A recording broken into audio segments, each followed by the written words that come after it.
لغتي عربية حسبي بأنك منطقي। রমাদান উপলক্ষে ইনসাইটস নিয়ে এসেছে তারাবির সালাতে কোরআনের বার্তা। বইটি সংকলন করেছেন শায়েখ আহমদুল্লাহ। বইটিকে ছোট্ট করে বলা যেতে পারে পবিত্র কোরআন মাজিদের সংক্ষিপ্ত একটা সামারি। বইটিকে ২৭টি পর্বে ভাগ করা হয়েছে।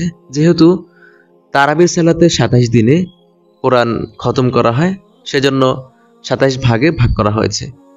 প্রত্যেকটা ভাগে ওই অংশের যতটুকু অংশে তেলাওয়াত করা হয়েছে ততটুকু অংশের বিস্তারিত বিধিবিধান, ঘটনাবলী, হালাল হারাম, আদেশ নিষেধ ইত্যাদি নিয়ে আলোচনা করা হয়েছে। সুতরাং পুরো ২৭ দিনে পুরো কোরআন মাজিদের একটা সংক্ষিপ্ত সামারি বলা যেতে পারে। বইটি শুনে আশা করছি আপনার কাছে অবশ্যই ভালো লাগবে, এবং যদি বইটি ভালো লেগে থাকে শুনে, তবে অবশ্যই নিকটস্থ কোথাও থেকে বইটি সংগ্রহ করে নেবেন।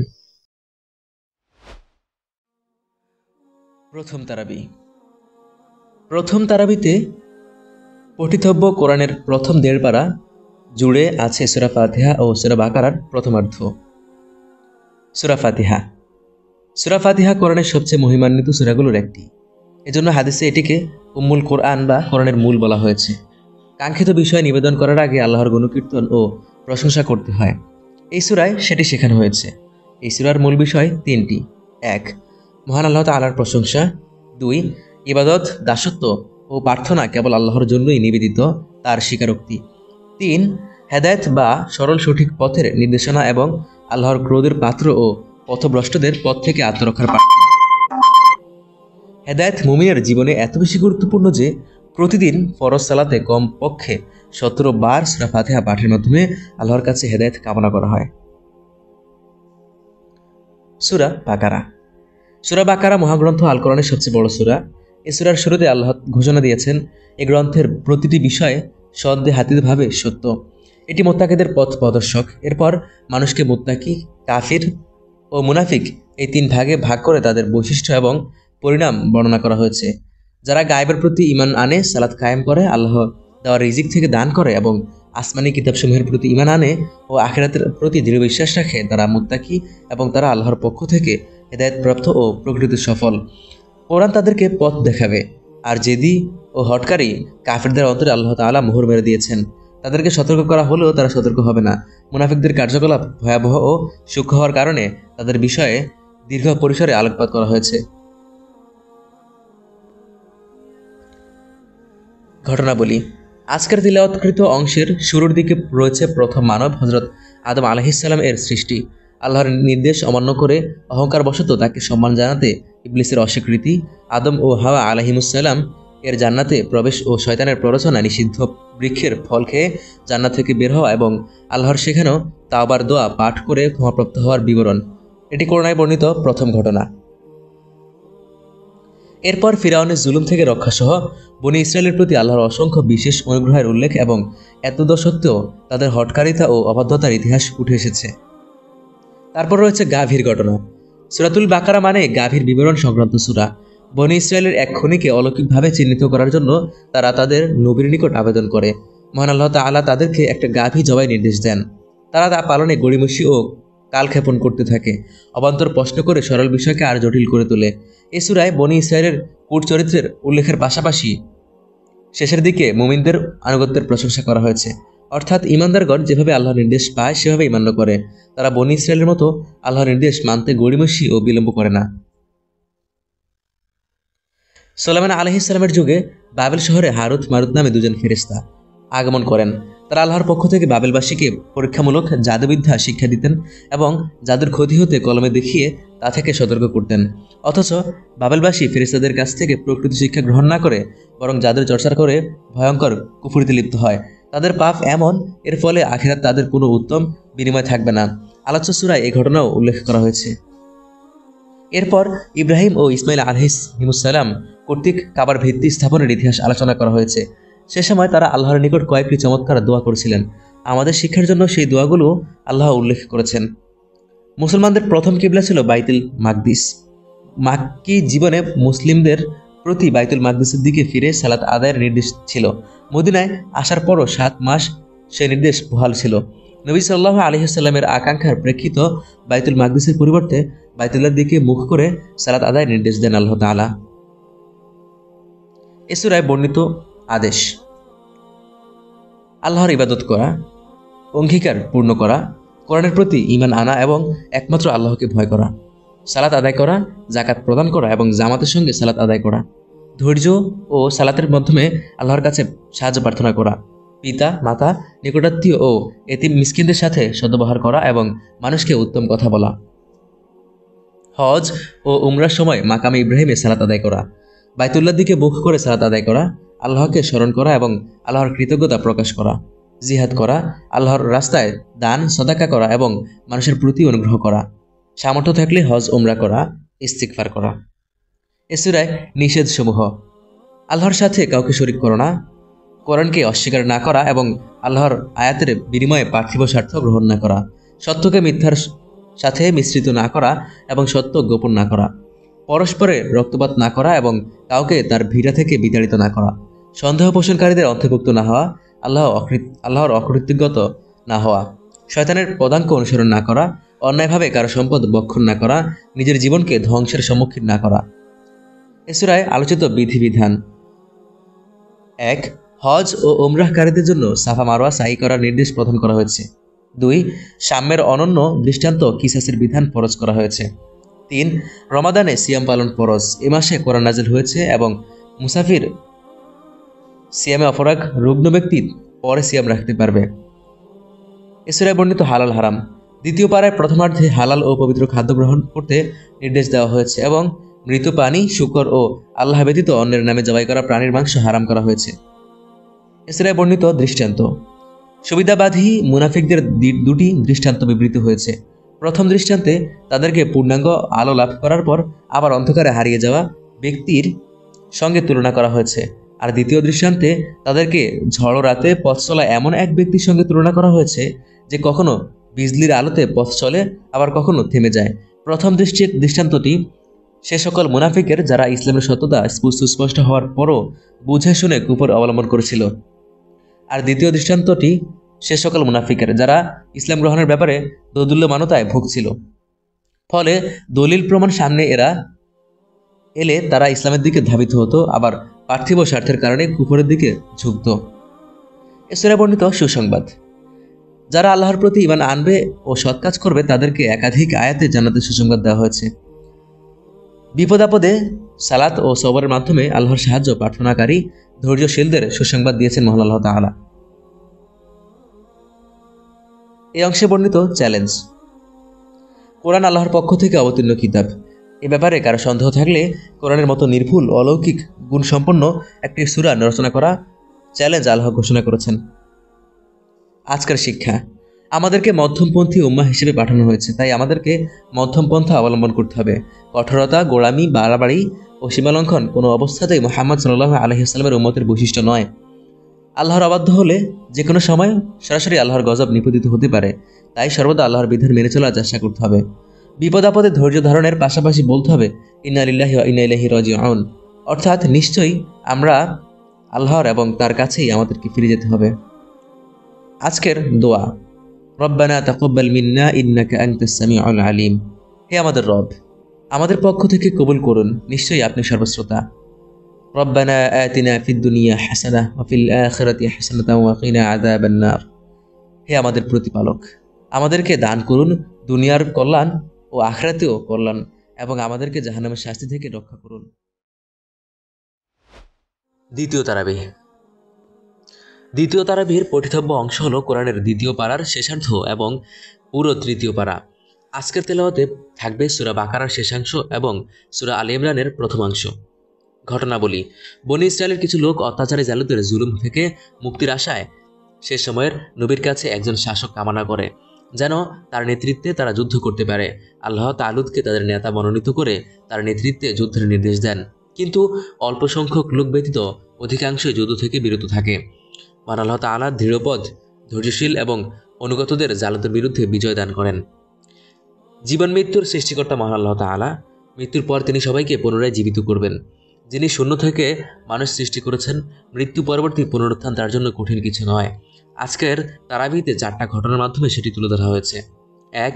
যুদ্ধ কিংবা মহামারীতে মৃত্যুর ভয়ে পলায়ন করা নিষেধ। বনী ইসরায়েলের কয়েক হাজার লোক মৃত্যু ভয়ে আবাসভূমি ত্যাগ করেছিল। এই কৃতকর্মের শাস্তিস্বরূপ আল্লাহ তাআলা তাদেরকে মৃত্যু দিয়ে পুনরায় জীবিত করেন এবং স্বাভাবিক জীবনের সুযোগ করে দেন, যেন তারা তাওবা ও শিক্ষা অর্জন করতে পারে। 2.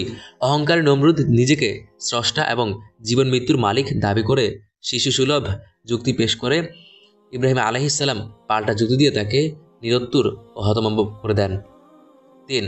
উজাইর আলাইহিস সালাম আল্লাহর কাছে জানতে চান কিভাবে তিনি মানুষকে মৃত্যুর পর জীবিত করবেন। আল্লাহ চাক্ষুষ প্রমাণের জন্য তাকে মৃত্যু দিয়ে 100 বছর পর পুনরায় জীবিত করেন। 4. পূর্ণ ঈমানের পরও শুধু কৌতূহলবশত একই প্রশ্ন করেছিলেন ইব্রাহিম আলাইহিস সালাম। আল্লাহ তাআলা তাকে 4টি পাখি টুকরো টুকরো করে বিভিন্ন পাহাড়ে রেখে আসতে বলেন। এরপর আল্লাহ পাখিগুলোকে জীবিত করেন। সূরা আলী ইমরান। আলী ইমরান মানে ইমরানের বংশধর। ইমরান আলাইহিস সালাম ঈসা আলাইহিস সালামের নানা। এই সূরায় ঈসা আলাইহিস সালাম এর অলৌকিকভাবে জন্ম, তার মুআজিজা, মা মারিয়াম আলাইহিস সালামের চরিত্র, মারিয়াম গর্ভে থাকাকালীন তার মায়ের মানত ও তৎপরবর্তী ঘটনাবলী উল্লেখ করা হয়েছে। সেজন্য এই সূরার নাম হলো আলে ইমরান। পাশাপাশি বার্ধক্যে জাকারিয়া আলাইহিস সালামের সন্তান প্রার্থনা এবং সেই প্রেক্ষিতে সন্তান হিসেবে ইয়াহিয়াকে দান করার ঘটনাও বর্ণিত হয়েছে। এই অংশে বর্ণিত আদেশ: ইসলামে পরিপূর্ণ প্রবেশ করা, ঋতু অবস্থায় স্ত্রী সহবাস থেকে বিরত থাকা, আল্লাহকে ভয় করা, আল্লাহর অনুগ্রহের কথা স্মরণ করা, সালাত সমূহের প্রতি যত্নশীল হওয়া, বিশেষ করে আসরের সালাত, আল্লাহর সামনে অর্থাৎ সালাতে বিনয়ের সাথে দাঁড়ানো, আল্লাহর রাস্তায় যুদ্ধ করা, আল্লাহর জন্য ব্যয় করা, আল্লাহর পথে উৎকৃষ্ট বস্তু দান করা, সুদ ভিত্তিক লেনদেন পরিহার করা, সেদিনকে ভয় করা যেদিন আল্লাহর কাছে ফিরে যেতে হবে এবং প্রত্যেককে কর্মফল বুঝে পাবে, ঋণ আদান প্রদানের সময় লিপিবদ্ধ করা এবং দুজন সাক্ষী রাখা, আল্লাহ ও তার রাসূলের আনুগত্য করা, আল্লাহকে অধিক স্মরণ করা এবং সকাল সন্ধ্যায় তার মহিমা ঘোষণা করা, আল্লাহর ইবাদত করা। উল্লিখিত অংশে নিষেধসমূহ: শয়তানের পদাঙ্ক অনুসরণ না করা, মুশরিকদের সাথে বিবাহ বন্ধনে আবদ্ধ না হওয়া, আল্লাহ কর্তৃক নির্ধারিত সীমা অতিক্রম না করা, আল্লাহর আয়াতকে তামাশার বস্তু না বানানো এবং জুলুমের উদ্দেশ্যে কাউকে স্ত্রী হিসেবে আটকে না রাখা, খোটা ও কষ্ট দিয়ে দান সৎকার বরবাদ না করা, আল্লাহর পথে ব্যয়ের সময় মন্দ জিনিস না দেওয়া, সাক্ষ্য গোপন না করা, কাফিরদের বন্ধু হিসেবে গ্রহণ না করা। উল্লিখিত অংশের বিধিবিধান: আল্লাহর রাহে যুদ্ধ ফরজ করা হয়েছে। স্ত্রীর কাছে না যাওয়ার শপথ বিধিবিধান নাজিল করা হয়েছে। তালাকের বিস্তারিত বিধিবিধান আলোকপাত করা হয়েছে। দুগ্ধপোষ্য শিশুকে সর্বোচ্চ 2 বছর পর্যন্ত বুকের দুধ পান করানো বিধেয়। গর্ভবতী না হলে স্বামীর মৃত্যুতে স্ত্রীর ইদ্যত হলো 4 মাস 10 দিন, আর গর্ভবতীর ইদ্যত সন্তান প্রসব পর্যন্ত। সম্পদ ব্যয়ের সর্বাধিক উপযুক্ত খাত পিতামাতা, নিকটাত্মীয়, এতিম, মিসকিন ও মুসাফির ব্যক্তি। ঋণের জামানত হিসেবে বন্ধক নেওয়া জায়েজ। আল্লাহ ব্যবসা হালাল করেছেন এবং সুদ হারাম করেছেন। সুদ থেকে ফিরে না আশাকে আল্লাহ ও রাসূলের সঙ্গে যুদ্ধ ঘোষণার সমতুল্য গণ্য করা হয়েছে। উল্লিখিত অংশে দৃষ্টান্ত: আল্লাহর রাস্তায় দানকে এমন একটি বীজের সাথে তুলনা করা হয়েছে যা থেকে 7টি শীষ জন্মায় এবং প্রত্যেকটি শীষে থাকে 100টি দানা। অর্থাৎ আল্লাহর রাস্তায় 1 টাকা দান করলে তা 700 গুণ বর্ধিত হয় এবং 1 টাকায় 700 টাকার দানের সওয়াব পাওয়া যায়। লোক দেখানো দানকে সেই মসৃণ পাথরের সাথে তুলনা করা হয়েছে যার উপর কিছু মাটি জমেছিল, অতঃপর প্রবল বর্ষণে সব মাটি ধুয়ে যায় এবং 1 কণা মাটি অবশিষ্ট থাকে না। তেমনি রিয়া মিশ্রিত দানের সওয়াব ও বিনিময়ে বৃষ্টি ধোয়া মাটিশূন্য পাথরের মতো হয়ে যায়, ফলে কোনো সওয়াব অবশিষ্ট থাকে না। আল্লাহ সন্তুষ্টির জন্য দান সদাকার দৃষ্টান্ত হলো উঁচু টিলায় অবস্থিত বিশাল বাগানের মতো, যাতে সামান্য বৃষ্টি হলেও ফল ফলে আর প্রবল বৃষ্টি হলে দ্বিগুণ ফসল উৎপন্ন হয়। একইভাবে আল্লাহর সন্তুষ্টির জন্য দান সদকা করলে আল্লাহর নিকট তার বিনিময়ে পাওয়া যায় অল্প হোক কিংবা বেশি। কিয়ামতের দিন সুদখোরদের অবস্থা হবে শয়তানের স্পর্শে মাতাল হওয়া মানুষদের মতো। আল্লাহ ঈসা আলাইহিস সালামকে এর দৃষ্টান্ত দিয়েছেন আদম আলাইহিস সালামের সাথে। উভয়কে তিনি পিতা ছাড়া সৃষ্টি করেছেন। পার্থক্য শুধু আদমকে পিতামাতা ছাড়া আর ঈসাকে পিতা ছাড়া সৃষ্টি করেছেন। উল্লিখিত অংশে সুসংবাদ ও সতর্কবার্তা: মুমিনদের সুসংবাদ এবং কাফিরদের বেদনাদায়ক শাস্তির সংবাদ দিতে বলা হয়েছে। ধৈর্য ধারণকারীদের সুসংবাদ দিতে বলা হয়েছে, আল্লাহ এই ধৈর্যশীলদের সাথে আছেন। শয়তানকে মানুষের প্রকাশ্য শত্রু ঘোষণা করা হয়েছে। ইসলামই আল্লাহর নিকট একমাত্র মনোনীত ধর্ম, এছাড়া অন্য কোনো ধর্ম গ্রহণযোগ্য হবে না।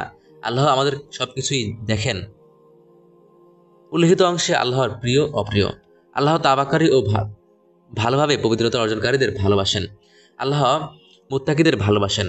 তিনি কাফির ও জালিমদের ভালোবাসতেন না। তিনি দাঙ্গা হাঙ্গামা পছন্দ করতেন না। বিশেষ ফজিলতপূর্ণ আয়াত। আজকের তেলাওয়াতের অংশে রয়েছে আয়াতুল কুরসি। আল্লাহর মহান সত্তা এই আয়াতের আলোচ্য বিষয়। সকাল সন্ধ্যায় আয়াতুল কুরসি পড়ার অনেক ফজিলত রয়েছে। 5 ওয়াক্ত সালাতের পর এটি পড়লে মৃত্যু ছাড়া জান্নাতে যাওয়ার আর কোনো বাধা থাকে না। রাতে ঘুমানোর পূর্বেও এটি পাঠ্য। বাকারার শেষ দুটি আয়াতও বিশেষ মর্যাদাপূর্ণ। হাদিসে এসেছে, যে ব্যক্তি এই আয়াতগুলো রাতে পড়বে এগুলো তার জন্য যথেষ্ট হবে। এই 2 আয়াত নবীজিকে মেরাজের রাতে বিশেষভাবে দান করা হয়েছে এবং কোনো নবীকে এই আয়াতগুলোর মতো মর্যাদাবান বাণী দেওয়া হয়নি। আজকের শিক্ষা। আল্লাহকে ভালোবাসার দাবি করলে রাসূল সাল্লাল্লাহু আলাইহি ওয়াসাল্লাম এর অনুসরণ করতে হবে। আল্লাহর নবী ইব্রাহিম, ইসমাইল, ইসহাক, ইয়াকুব, মুসা, ঈসা ও মুহাম্মদ সাল্লাল্লাহু আলাইহি ওয়াসাল্লাম সবার ধর্মই ছিল একত্ববাদের উপর প্রতিষ্ঠিত, শিরক থেকে মুক্ত। সুতরাং তাদের প্রকৃত অনুসারী হতে হলে একত্ববাদে বিশ্বাস করতে হবে। ইহুদিদের মধ্যেও এমন লোক আছে যার কাছে সম্পদ আমানত রাখলে সে রক্ষা করে। সুতরাং শত্রুর কোনো ভালো গুণ থাকলে স্বীকার করতে হবে। জীবন ও মৃত্যু মানুষের হাতে নয়, বরং আল্লাহর হাতে। আল্লাহ চাইলে ঘরেও মৃত্যু হতে পারে, আর আল্লাহ না চাইলে যুদ্ধক্ষেত্রে অবতীর্ণ হলেও মৃত্যু হবে না। অতএব জিহাদ ফি সাবিলিল্লাহর বিধান প্রযোজ্য হলে মৃত্যু ভয়ে পিছু বা হওয়া যাবে না। জয় পরাজয় আল্লাহর হাতে। তিনি চাইলে স্বল্প সংখ্যক মানুষকে অধিক সংখ্যক মানুষের উপর বিজয়ী দান করতে পারেন। তালতের ঘটনায় এমনটাই ঘটেছে। এজন্য কখনো সংখ্যা স্বল্পতার কারণে হীনম্মন্য হওয়া যাবে না, বরং সংখ্যায় কম হলেও আল্লাহর শপথ ভরসা করে দিনের পথে এগিয়ে চলতে হবে। নারী, সন্তান, সোনা, রূপা এবং স্থাবর অস্থাবর সম্পদসমূহকে মানুষের জন্য সুশোভিত করা হয়েছে। এগুলো ক্ষণস্থায়ী পার্থিব জীবনের ভোগ সামগ্রী মাত্র। আল্লাহর কাছে রয়েছে সর্বোত্তম অবস্থান। আজকের দোয়া। ربنا أفرغ علينا صبرا وثبت أقدامنا وانصرنا على القوم الكافرين। হে আমাদের রব, আমাদের উপর ধৈর্য ঢেলে দিন, আমাদের পা স্থির রাখুন এবং কাফির সম্প্রদায়ের বিরুদ্ধে আমাদেরকে সাহায্য করুন।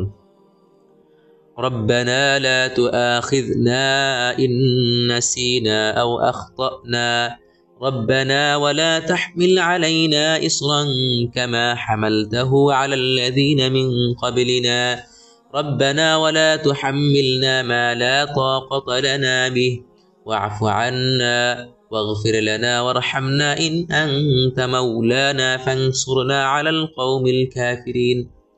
অর্থ, হে আমাদের রব, আমাদেরকে পাকড়াও করবেন না যদি আমরা ভুলে যাই বা ত্রুটি করি। হে আমাদের রব, আমাদের উপর ভারী বোঝা চাপাবেন না যেমন চাপিয়েছিলেন আমাদের পূর্ববর্তীদের উপর। হে আমাদের রব, আমাদের উপর এমন দায়িত্বভার অর্পণ করবেন না যা বহন করার শক্তি আমাদের নেই। আমাদের ত্রুটিসমূহ মার্জনা করুন, আমাদের ক্ষমা করুন এবং আমাদের প্রতি দয়া করুন। আপনি আমাদের অভিভাবক, সুতরাং আপনি কাফির সম্প্রদায়ের বিরুদ্ধে আমাদেরকে সাহায্য করুন। রব্বানা লা তুযিগ কুলুবানা বা'দা ইয হাদাইতানা ওয়া হাব লানা মিন লাদুনকা রাহমাহ ইন্নাকা আনতাল ওয়াহ্হাব। হে আমার রব, আপনি হেদায়েত দেওয়ার পর আমাদের অন্তরসমূহ বক্র করবেন না এবং আপনার পক্ষ থেকে আমাদেরকে রহমত দান করুন। নিশ্চয়ই আপনি মহাদাতা। রব্বানা ইন্নানা আমান্না ফাগফির লানা যুনুবানা ওয়া কাফির আন্না সাইয়্যাতিনা ওয়া তাওফানা মা'আল আবরার। রব্বানা ইন্নানা আমান্না ফাগফির লানা যুনুবানা ওয়া কিনা আযাবান নার। হে আমাদের রব, আমরা ঈমান এনেছি, সুতরাং আমাদের পাশাপাশি পাপরাশি ক্ষমা করুন এবং আমাদেরকে জাহান্নামের শাস্তি থেকে রক্ষা করুন।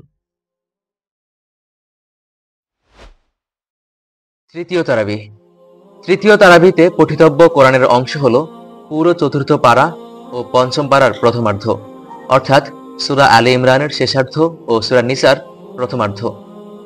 সূরাতুন নিসা অর্থ নারীদের সূরা। এই সূরার শুরুতে নারী পুরুষের সৃষ্টি রহস্য আলোকপাত করা হলেও পুরো সূরা জুড়ে নারী অধিকার, নারী সংশ্লিষ্ট বিভিন্ন বিধান, সম্পদ বন্টন নীতিমালা এবং পরিবার, সমাজ ও রাষ্ট্রের বিভিন্ন গুরুত্বপূর্ণ আহকাম উঠে এসেছে। ঘটনাবলী। বদর ইসলামের ইতিহাসে প্রথম ঐতিহাসিক বড় যুদ্ধ। এই যুদ্ধে কাফিরদের তুলনায় মুসলমানরা সংখ্যা ও সরঞ্জামে অনেক পিছিয়ে ছিল। আল্লাহ ফেরেশতা পাঠিয়ে অলৌকিকভাবে মুসলমানদেরকে সাহায্য করেন।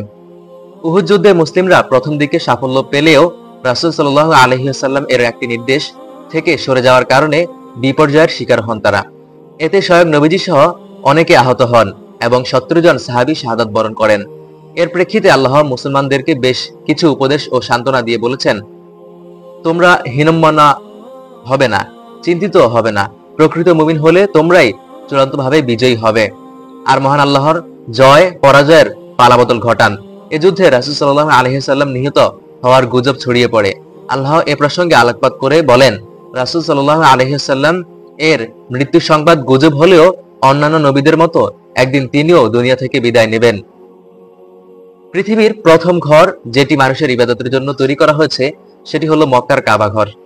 সেই ঘরকে মহান আল্লাহ বরকতময় এবং মানব জাতির জন্য পথ প্রদর্শনের মাধ্যম বলেছেন। ঈমান আকীদা। শিরককারী তাওবা ছাড়া মারা গেলে সে অপরাধ আল্লাহ তাআলা কখনো ক্ষমা করবেন না। এছাড়া অন্য অপরাধ তিনি যাকে ইচ্ছা ক্ষমা করবেন, অবশ্য বান্দার হকও তিনি ক্ষমা করবেন না। বিবাদে অকুণ্ঠ চিত্তে রাসূলকে বিচারক না মানলে ঈমানদার হওয়া যাবে না। মৃত্যুর মুহূর্তে যখন ফেরেশতা জান কবজ করার জন্য সামনে চলে আসেন, তখন তাওবা করলে সেই তাওবা আল্লাহর কাছে গ্রহণযোগ্য হবে না। আদেশ।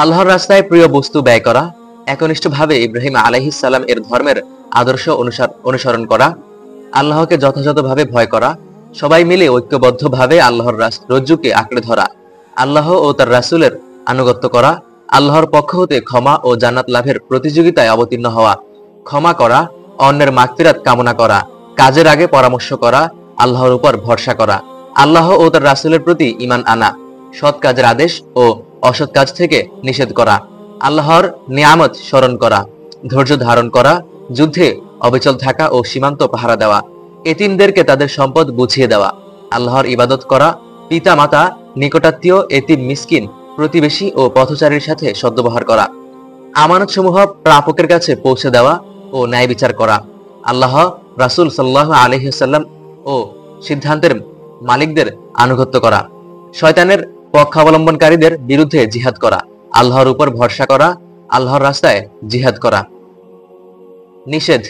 পরিপূর্ণ মুসলমান না হয়ে মৃত্যুবরণ না করা, মুসলমানরা পরস্পর বিচ্ছিন্ন না হওয়া, পরস্পর বিভেদ সৃষ্টি না করা, মুমিন কর্তৃক অন্যদেরকে অন্তরঙ্গ বন্ধু হিসেবে গ্রহণ না করা, চক্রবৃদ্ধি হারে সুদ না খাওয়া, শয়তানের দোসরদের ভয় না করা, এতিমদের সম্পদ নিজেদের সম্পদের সাথে মিশিয়ে ভক্ষণ না করা, একে অপরের সম্পদ অন্যায়ভাবে গ্রাস না করা এবং অন্যায়ভাবে হত্যা ও আত্মহত্যা না করা, আল্লাহর সাথে কাউকে শরীক না করা।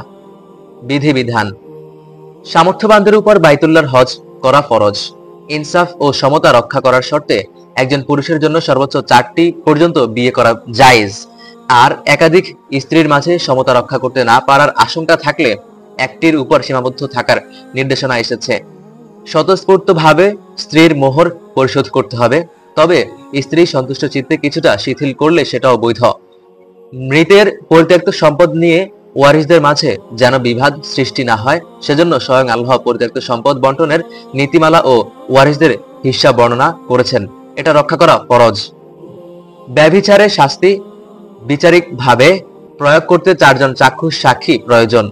ওযু করতে অক্ষম হলে তায়াম্মুম করা যাবে। হালাল হারাম। নারী পুরুষের মাহরামের তালিকা উল্লেখ করা হয়েছে সূরা নিসার 23 নং আয়াতে। 13 জন নারীর কথা বর্ণিত হয়েছে যাদের সাথে বিবাহ বন্ধনে আবদ্ধ হওয়া হারাম। এছাড়া মাদক হারামের বিধানও বর্ণিত হয়েছে। শিষ্টাচার। সালাম ইসলামী সমাজের অনুপম সৌন্দর্য। সালামের চেয়ে অর্থবহ অভিবাদন আরেকটা খুঁজে পাওয়া কঠিন। কেউ সালাম অর্থাৎ শান্তির দোয়া দিলে তাকে আরো উত্তম ভাষায় জবাব দিতে হবে। সালাম দেওয়া সুন্নাহ হলেও এই নির্দেশের আলোকে সালামের জবাব দেওয়া ওয়াজিব। দৃষ্টান্ত। কাফিরদের সৎকর্মের বিনিময় দুনিয়াতেই দেওয়া হয়, কুফরির কারণে আখিরাতে তারা কোনো সওয়াব পাবে না। বিষয়টিকে শস্য খেতে হিম শীতল ঝড় বাতাসের সঙ্গে তুলনা করা হয়েছে, অর্থাৎ তাদের ভালো কাজকে শস্য ক্ষেত্র এবং কুফরির কারণে সেসবের বিনিময় নষ্ট হওয়াকে হিম শীতল ঝড় বাতাসের সঙ্গে তুলনা করা হয়েছে। এক্ষেত্রে আল্লাহ তাদের প্রতি জুলুম করছেন বলার সুযোগ নেই, কারণ কুফরির মাধ্যমে তারা নিজেরাই নিজেদের কর্মফল নষ্ট করেছে। মুত্তাকিদের বৈশিষ্ট্য এবং বুদ্ধিমানের পরিচয়। মহান আল্লাহ তাআলা জান্নাত প্রস্তুত করেছেন মুত্তাকিদের জন্য। সমগ্র কোরআন জুড়ে মুত্তাকিদের বিভিন্ন বৈশিষ্ট্য বর্ণিত হয়েছে। সূরা নিসার 2টি আয়াতে মুত্তাকিদের 4টি বৈশিষ্ট্য উঠে এসেছে। 1, তারা সচ্ছল অসচ্ছল সকল অবস্থায় আল্লাহর রাস্তায় ব্যয় করে। 2, তারা ক্রোধ সংবরণ করে। 3, তারা মানুষকে ক্ষমা করে।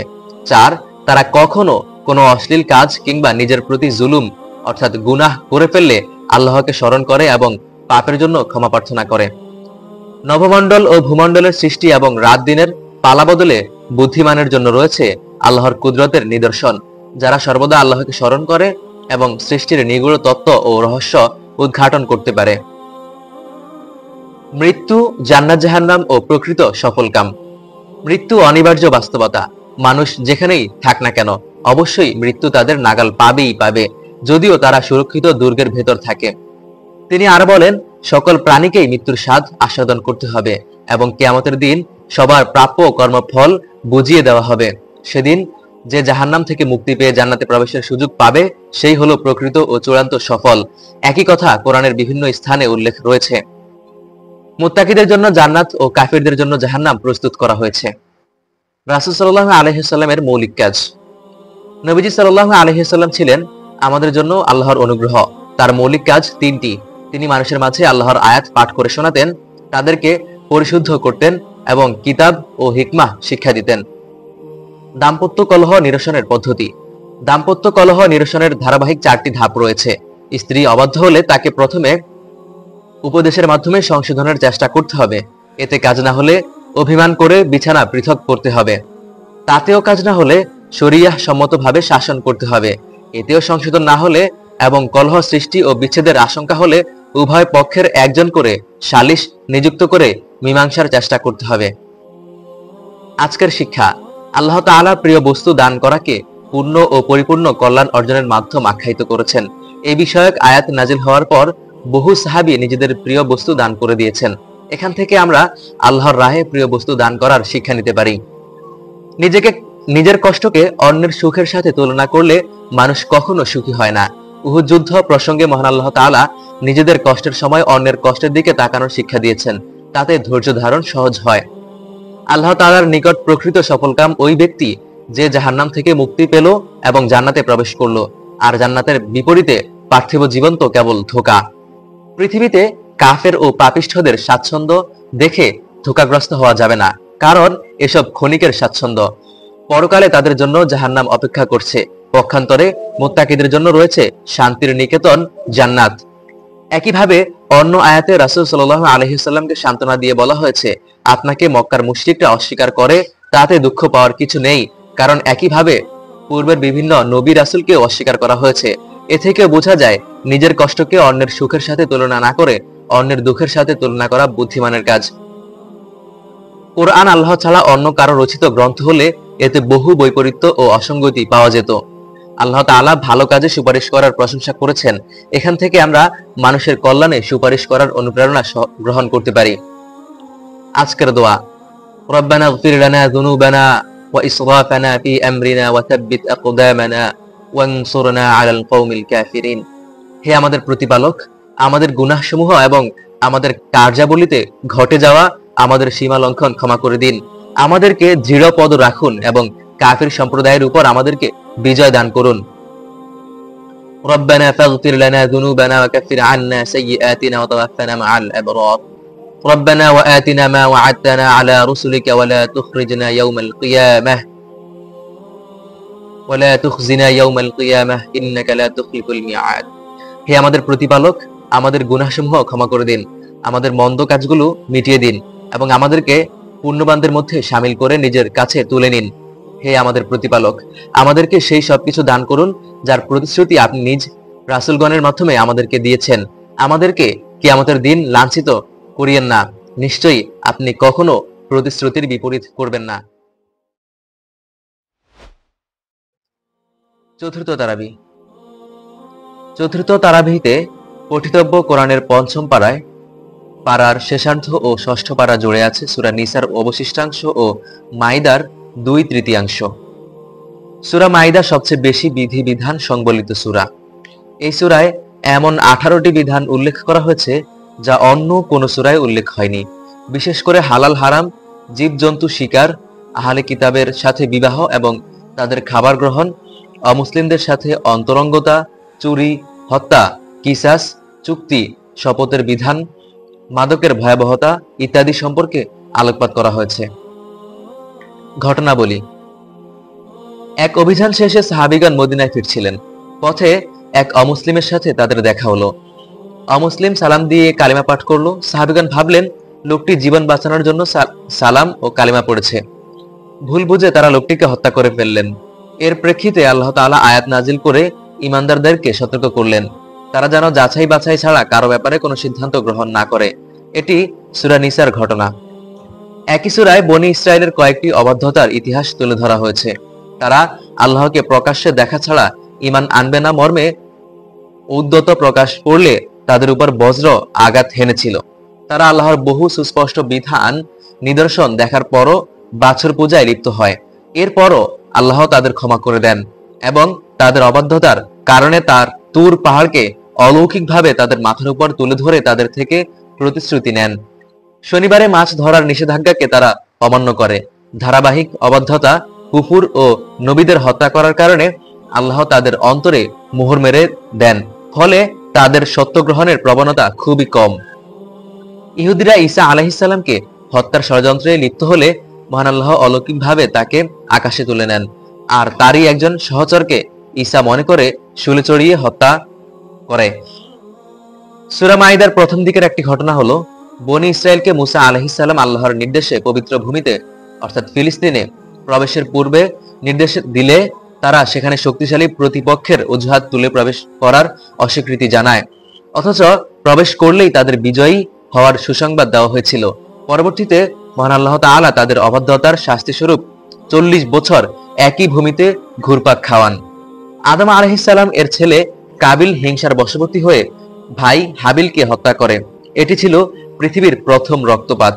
ভাইয়ের লাশ নিয়ে বিপাকে পড়ে কাবিল তখন একটি কাক কর্তৃক অপর মৃত কাককে মাটিতে পুঁতে ফেলার দৃশ্য দেখে ভাইয়ের লাশ দাফনের ধারণা পায় সে। এর প্রেক্ষিতে একজন মানুষ হত্যাকে মহান আল্লাহ গোটা মানবতাকে হত্যা করার মতো অপরাধ বলে বিধান দিয়েছেন। আদেশ: সকল অবস্থায় আল্লাহকে স্মরণ করা, সালাত আদায় করা, আল্লাহর কাছে ক্ষমা প্রার্থনা করা, আল্লাহকে ভয় করা, ইনসাফ প্রতিষ্ঠায় অবিচল থাকা এবং সত্য সাক্ষ্য দেওয়া। আল্লাহ, তার রাসূল, ফেরেশতাগণ, আসমানি কিতাবসমূহ, পূর্ববর্তী নবী রাসূলগণ ও আখিরাতের প্রতি বিশ্বাস রাখা, অঙ্গীকার ও চুক্তি পূর্ণ করা, কল্যাণ ও তাকওয়ার কাজে পরস্পরের সহযোগিতা করা, পশু জবাইয়ের সময় আল্লাহর নাম নেওয়া, আল্লাহর নিয়ামতের কথা স্মরণ করা, সুবিচার ও ইনসাফ করা, আল্লাহর উপর ভরসা করা, সৎকর্মের মাধ্যমে আল্লাহর নৈকট্য অন্বেষণ করা, আল্লাহর রাস্তায় জিহাদ করা, ভালো কাজে প্রতিযোগিতা করা, আল্লাহর বিধান অনুযায়ী বিচার ও শাসন করা, আল্লাহর বাণী অন্যের কাছে পৌঁছে দেওয়া। নিষেধ: কাফিরদেরকে বন্ধু হিসেবে গ্রহণ না করা, খেয়ানতকারীদের পক্ষাবলম্বন না করা, ইনসাফ করার সময় ইচ্ছা অভিরুচির অনুসরণ না করা, ইহরাম অবস্থায় পশু শিকার না করা, পাপ ও সীমা লঙ্ঘনের কাজে পরস্পরের সহযোগিতা না করা, শত্রুর সাথেও বেইনসাফি না করা, আল্লাহর উপর মানুষকে প্রাধান্য না দেওয়া এবং তুচ্ছ মূল্যে আল্লাহর আয়াতসমূহ বিক্রি না করা, ইহুদি ও খ্রিস্টানদের বন্ধু হিসেবে গ্রহণ না করা, ধর্মকে যারা ক্রিয়া কৌতুকের বস্তু বানায় এবং যারা কাফির তাদেরকে বন্ধু হিসেবে গ্রহণ না করা। বিধিবিধান: কারো ভুলের কারণে কোনো ঈমানদার মারা গেলে তার উপর কাফফারা এবং রক্তমূল্যের বিধান বর্ণিত হয়েছে। কসরের সালাত এবং যুদ্ধাবস্থায় সালাতুল খাউফের বিধিবিধান আলোচিত হয়েছে। যার সন্তান সন্ততি নেই এবং পিতামাতাও বেঁচে নেই তাকে কালালাহ বলা হয়। কালালার মৃত্যু পরবর্তী পরিত্যক্ত সম্পদের বিধান আলোচনা করা হয়েছে আজকের তারাবির তেলাওয়াতকৃত অংশে। ওযু গোসল এবং ওযু গোসলে অপারগ হলে তায়াম্মুম করার বিধান বর্ণনা করা হয়েছে। চোরের হাত কেটে দেওয়ার বিধান বর্ণনা করা হয়েছে। ইসলামের সুবিচারের উজ্জ্বল দৃষ্টান্ত হলো কিসাসের বিধান। কিসাস সম্পর্কে বিস্তারিত আলোচনা করা হয়েছে আজকের তেলাওয়াতে। নারী এবং এতিম মেয়েদের অধিকারের বিস্তারিত বিবরণ ও দাম্পত্য কলহ নিরসনে মীমাংসাকে প্রাধান্য দেওয়ার মধ্যে কল্যাণের কথা বর্ণিত হয়েছে। হালাল হারাম: সূরা মাইদার শুরুতে নিষিদ্ধ ঘোষিত বস্তু ছাড়া যাবতীয় চতুষ্পদ গবাদি পশু ও তদসদৃশ জন্তু হালাল করা হয়েছে। অর্থাৎ স্বল্প সংখ্যক হারাম বস্তু ছাড়া সবকিছুই মূলত আমাদের জন্য হালাল।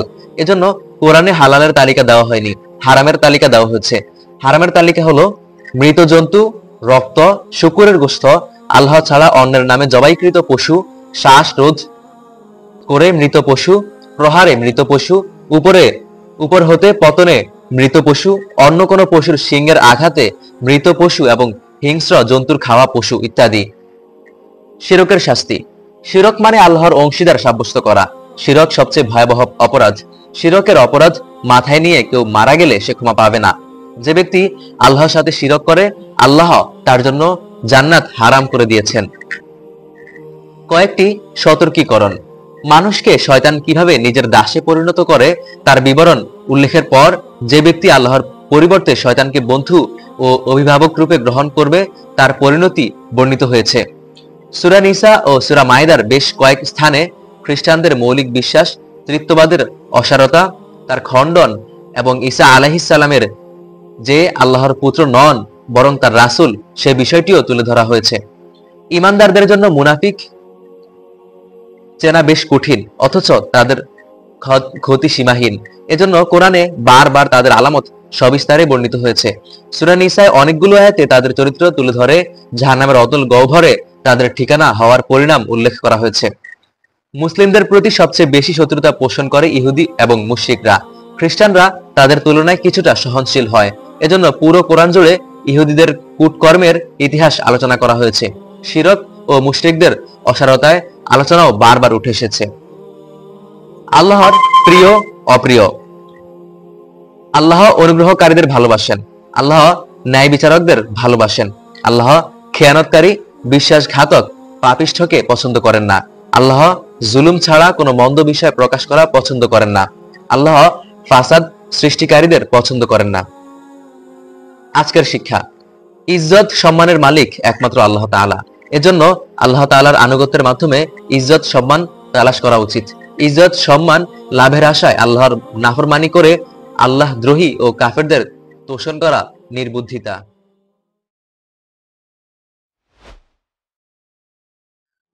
পঞ্চম তারাবিহ। পঞ্চম তারাবির পঠিতব্য অংশ হলো কোরআনের পুরো সপ্তম পারা ও অষ্টম পারার প্রথমার্ধ। এতে শোনা যাবে সূরা মাইদার অবশিষ্টাংশ ও সূরা আনআম। সূরা আনআমের বেশ কিছু আয়াত জুড়ে মহান আল্লাহর বিভিন্ন অনুগ্রহ ও নিয়ামতের বিবরণ তুলে ধরা হয়েছে। এছাড়া ঈমান ও ঈমানের মূলনীতিসমূহ এই সূরার অন্যতম আলোচ্য বিষয়। ঘটনাবলী। আজকের তারাবির প্রথম আয়াতেই একটি হৃদয়স্পর্শী ঘটনার ইঙ্গিত রয়েছে। মক্কা থেকে নিপীড়িত মুসলিমদের হাবশায় হিজরতের পর বাদশাহ নাজাশী ধর্মযাজকদের একটি প্রতিনিধি দল মদিনায় পাঠান। তারা নবীজির কণ্ঠে কোরআন তেলাওয়াত শুনে আপ্লুত হয়ে পড়েন। আবেগে তাদের চোখ অশ্রু সজল হয়ে পড়ে এবং সকলে ইসলাম গ্রহণ করেন। সত্য কবুলের সদিচ্ছা ও নিষ্ঠার কারণে আল্লাহ তাদেরকে জান্নাতের সুসংবাদ দিয়েছেন। ইহুদিরা আল্লাহর নবী ঈসা আলাইহিস সালাম এর নিকট অলৌকিকতার নিদর্শন হিসেবে আকাশ থেকে খাবার ভর্তি খানচা নাজিলের দাবি করে। মহান আল্লাহ তাদের সেই চাওয়া পূরণ করেন। তারা তবুও অবাধ্যতায় লিপ্ত হয়। এই ঘটনার প্রেক্ষিতে সূরা মাইদার নামকরণ করা হয়েছে। উল্লেখ্য, মাইদা মানে খানচা। রাসূল সাল্লাল্লাহু আলাইহি ওয়াসাল্লাম এর মজলিস হিসেবে ছিল সাম্যের প্রতীক। তার কাছে অসহায়, দরিদ্র ও কৃতদাস সাহাবীদেরও সমান গুরুত্ব এবং অবস্থান ছিল। মক্কার নেতৃস্থানীয় কাফিররা আবদার করলো, আমরাও নবীজির কাছে যেতে চাই, কিন্তু তার চারপাশে অবস্থান করা এইসব দরিদ্র কৃতদাসের কারণে আমরা যেতে পারি না। মুহাম্মদ সাল্লাল্লাহু আলাইহি ওয়াসাল্লাম যদি তাদেরকে সরিয়ে দেন তবে আমরা তার মজলিসে বসতে পারি। কাফিরদের অবান্তর এই চাওয়াকে প্রত্যাখ্যান করে মহান আল্লাহ তাআলা নাজিল করেন আয়াত। তিনি ধনী ও প্রভাবশালীদের মনতুষ্টির জন্য অভাবী সাহাবীদের মজলিস থেকে তাড়িয়ে দিতে নিষেধ করেন। পিতা ও স্বগোত্রের প্রতিমা পূজা ও শিরক থেকে বিরত রাখতে ইব্রাহিম আলাইহিস সালাম এর অভিনব পন্থা অবলম্বন করেন। প্রতিমাদের অসারতা প্রমাণে তিনি লোকদের সামনে ক্ষুর ধার যুক্তি উপস্থাপন করেন। চন্দ্র, সূর্য, নক্ষত্রের ক্ষণস্থায়িত্ব থেকে তিনি বুঝিয়েছিলেন এগুলো ক্ষয়িষ্ণু, ধ্বংসশীল, আর যা ধ্বংসশীল তা কখনো উপাস্য হতে পারে না। এইসব যুক্তি ও প্রমাণ তিনি জাতির সামনে পেশ করেছেন। ইব্রাহিম আলাইহিস সালাম এর অসাধারণ যুক্তি নির্ভর সেই উপস্থাপনার বিবরণ রয়েছে সূরা আনআমে। ঈমান আকীদা। পৃথিবীর কোনো মানুষ গায়েব জানে না, এমনকি রাসূল সাল্লাল্লাহু আলাইহি ওয়াসাল্লামও গায়েব জানতেন না। বিষয়টি সূরা আনআমের 2 জায়গায় স্পষ্ট ভাষায় বর্ণনা করা হয়েছে। আল্লাহ ছাড়া কারো নামে মানত করা শিরক।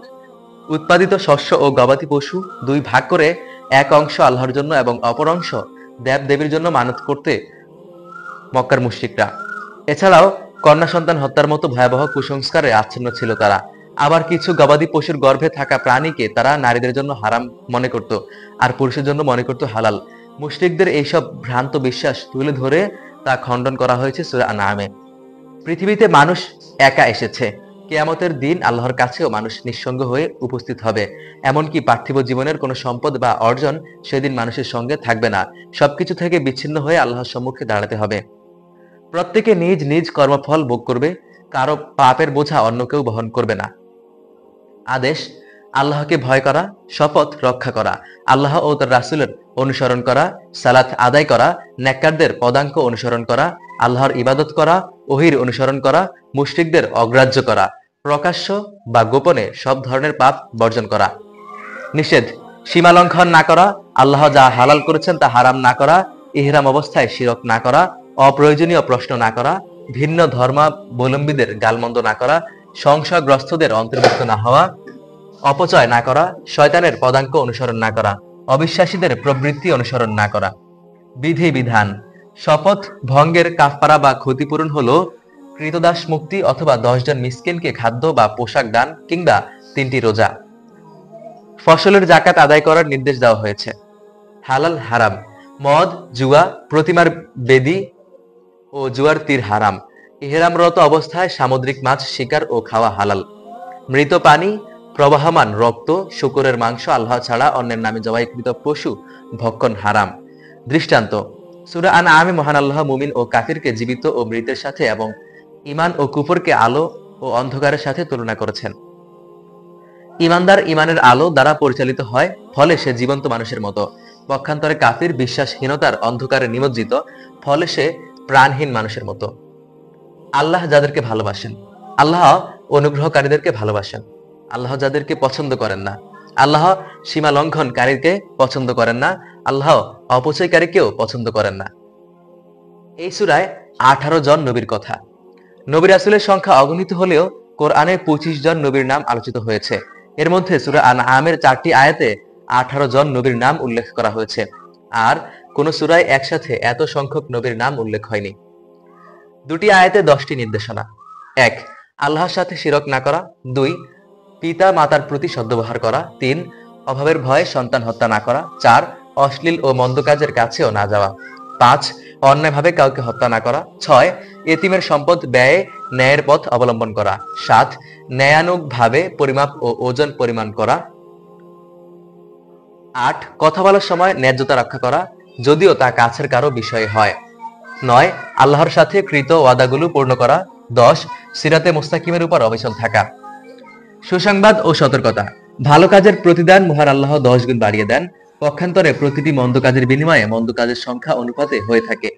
শত্রুতা নিয়ে হতাশার কিছু নেই, বিশেষ করে সত্যের পথে আহ্বানকারীদের পেছনে শত্রু আরো বেশি থাকে। মহান আল্লাহ তাআলা প্রত্যেক নবী রাসূলকে শত্রুর মুখোমুখি করেছেন। সংখ্যাধিক্য সত্যের মাপকাঠি নয়, অধিকাংশ লোকের পথ অনুসরণ করলে আপনাকে পথ হারা হতে হবে। পরকালে অস্বীকারীদেরকে যখন জাহান্নামের পাড়ে দাঁড় করানো হবে, তারা আক্ষেপ করে বলবে, হায়, যদি দুনিয়ায় ফিরে যাওয়ার সুযোগ পেতাম, তাহলে আল্লাহর নিদর্শন সমূহ অস্বীকার করতাম না এবং ঈমান গ্রহণ করতাম। পার্থিব জীবন ক্রীড়া কৌতুক ছাড়া কিছু নয়। মুত্তাকিদের আখিরাতের জীবন হবে উৎকৃষ্টতর। আজকের শিক্ষা।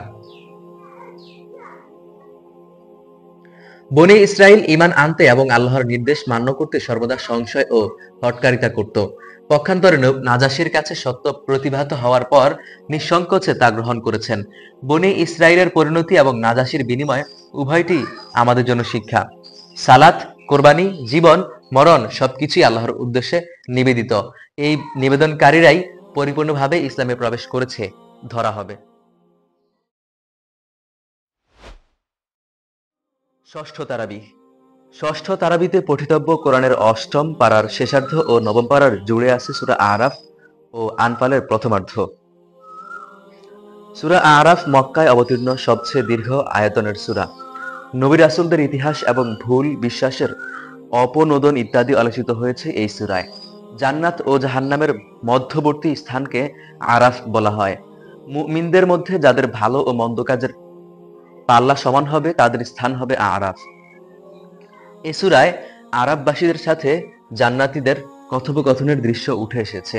এ কারণে এ সূরাকে আরাফ নামে নামকরণ করা হয়েছে।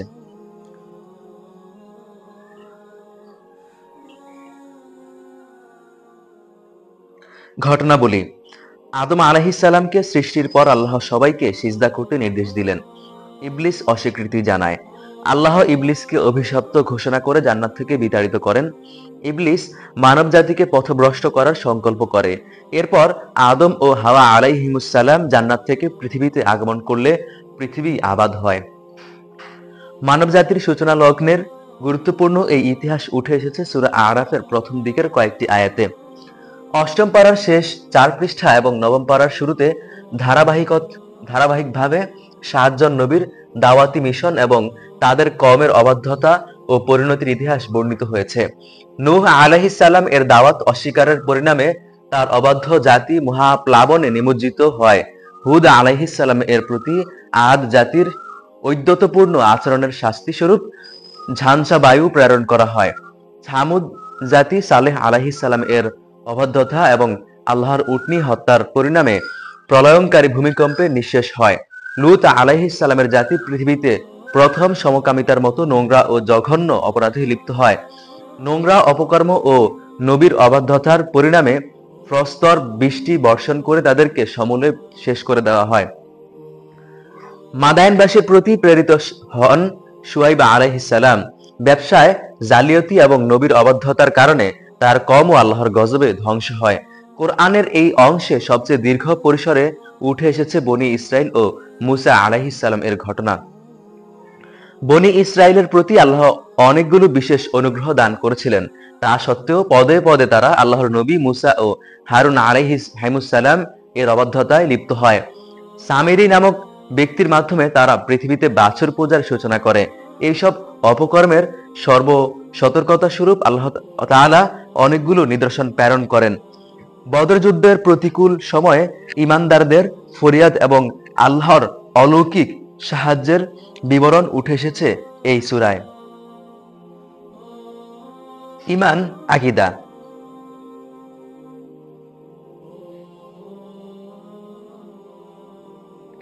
সূরা আরাফের অন্তত 5টি স্থানে আল্লাহর একত্ববাদের যৌক্তিকতা, শিরকের ভয়াবহতা এবং মূর্তি পূজার অসারতা নিয়ে আলোচনা করা হয়েছে।